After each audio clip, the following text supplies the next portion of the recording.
Hello বন্ধুরা, কেমন আছো সবাই? আর একটা নতুন ভিডিওতে তোমাদের অনেক অনেক স্বাগত জানাই। তো আজকে জন্মাষ্টমীর ভিডিওটা তোমাদের সঙ্গে শেয়ার করলাম। বাড়িতে পুজো হয়েছিল, এই সমস্ত রান্না আয়োজন সবই বাড়িতে করা হয়েছিল।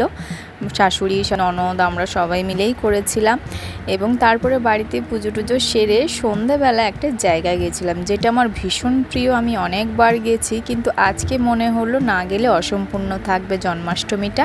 আজকে চলে এসেছিলাম বালাজির মন্দিরে, যেটা আমাদের লেক টাউনে রয়েছে, এবং এত সুন্দর সাজানো হয়েছিল আজকে। গোপালের জন্মদিন বলে এটাও বালাজি, ছোট্ট বালাজি। তো সেখানেও খুব সুন্দরভাবে মন্দিরটা সাজানো হয়েছিল বেলুন দিয়ে। এবং এখানে দেখো ছোট ছোট, এখানে ছোট্টবেলাকার হনুমানজির সব ছবি রয়েছে এবং দেখতে সত্যি খুব ভালো লাগছিল, মনটা সত্যি ভরে গেল আজকে। ভিডিওটি ভালো লাগলে চ্যানেলটি সাবস্ক্রাইব করে পাশে থেকো বন্ধুরা।